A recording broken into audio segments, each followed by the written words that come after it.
the opportunity to go to Olympia in Washington State recently, which is where Riot Grrrl kind of originated from. Like bands like Bikini Kill started there, Courtney Love is from there, and it's kind of interesting like to see how the city sort of adopts that legacy into either like stores they have there or monuments, museums, performances. Like I saw Bikini Kill there last summer.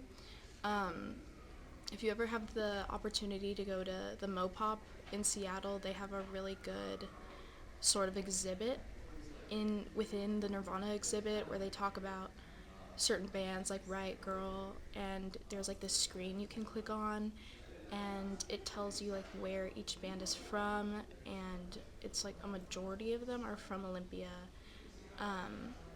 And it kind of tells you like how each band impacted the whole Riot Grrrl movement, and it's pretty interesting. And since I do go to a liberal arts college, I kind of just sort of went around and asked people, because the majority of people here either have been in bands or go to shows that bands put on around campus, and so it was pretty easy to find people to interview about Riot Grrrl, so I did a lot of that. Wait! Olive, are you gonna be in my documentary? Yay! Riot Grrrl to me is really good music. It is rejection of the male patriarchy and male standards in the music industry and scene. And it's also, more importantly, about Carrie Brownstein and Corin Tucker's beautiful college lesbian relationship.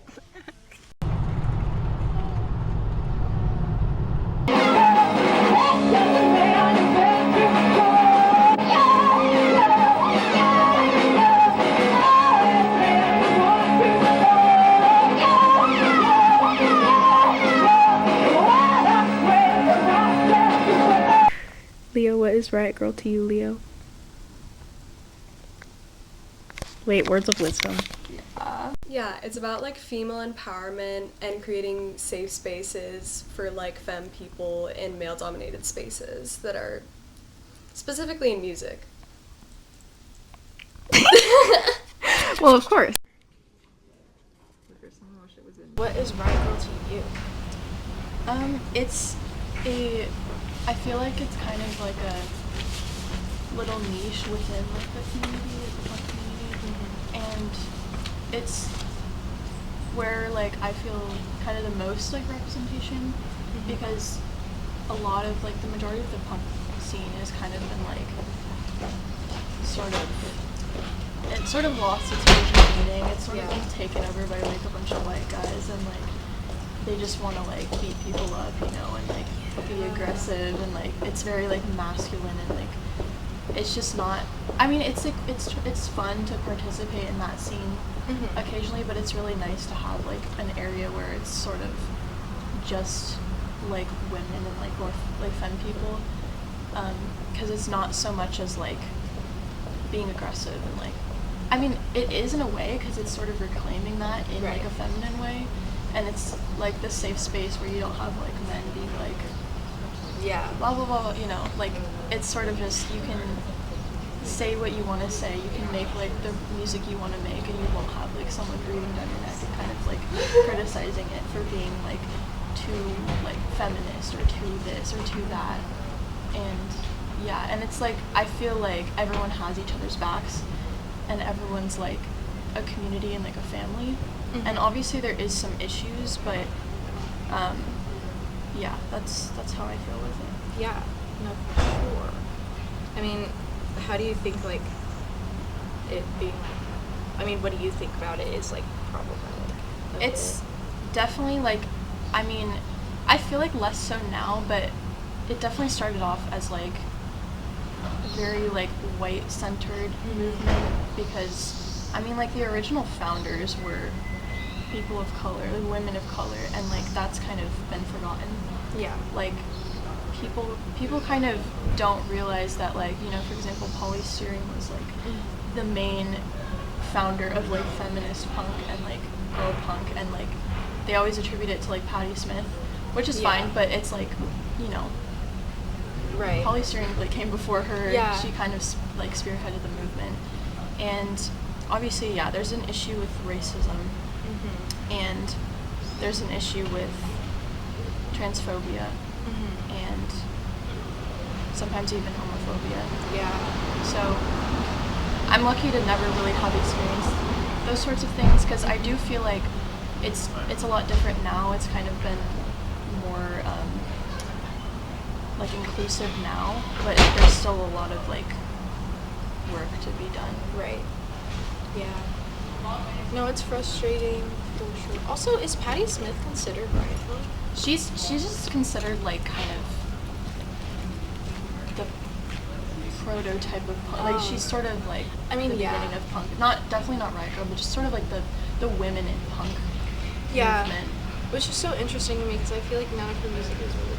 No, not at all. It's like that weird like stage in like the 60s and early I know. 70s, like before punk even happened. Because it's like still like very like folky pop. Exactly. It just has this like sort of like edge to it that's like separated it from like all the other stuff, and people were like, what the hell is this? Like this is like, because she sang like her lyrics were a lot like, they were very kind of out there for the time. Yeah.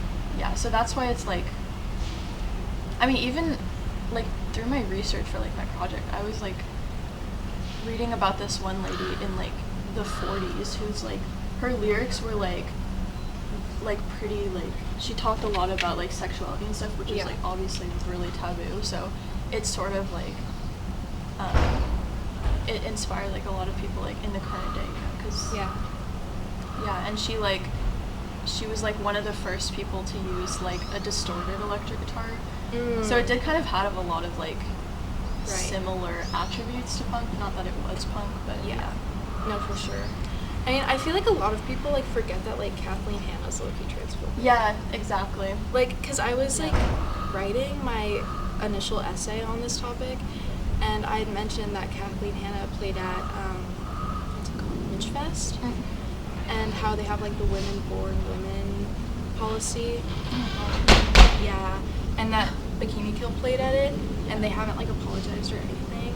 But like I wrote in my essay like, oh, Kathleen Hanna, and someone responded to it and was like, oh, like I love Kathleen Hanna, blah blah blah. And I'm like, hey, so did we not read the sentence that came before? That's crazy. Like, and I get like she's like an icon to people. Like I saw Bikini Kill. So I don't know. It's just like stupid. Yeah. I feel like she's like almost like a god in like the riot girl scene. It's like, guys, we don't need to do all that. Like, and it's like Bikini Kill's obviously like one of like the main riot girl bands. But like, I don't know. It's just like how everything like they based like everything off of that kind of, and they like make it not normal, original. No, exactly. Like where it came from and that kind of thing. Yeah. It's just like, hey, so what are you doing? Yeah. Yeah, like there's like a message that like even they, you know, in like the 60s, like the scene would be like, it was so diverse, you know, it was like only trans people and like queer people and women, and they were all like doing like equal things as men. Like they were, you know, like managing venues and like managing bands and stuff like that, and they were in bands, and like it kind of just sort of lost all that. Yeah.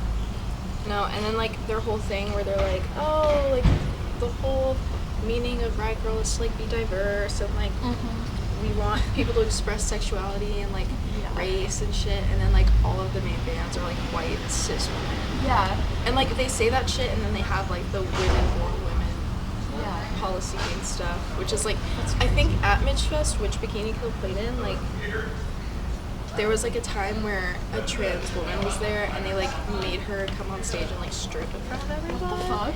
Yeah, I was reading about it for my essay. I was like, hey, so that's not normal. Oh, thanks. That's not good at all. No, like, hey, what? And like I don't know. It's like everyone forgives a cis white woman. Yeah, But, that's so like- true. The second like a person of color steps out of line, I it's like, know.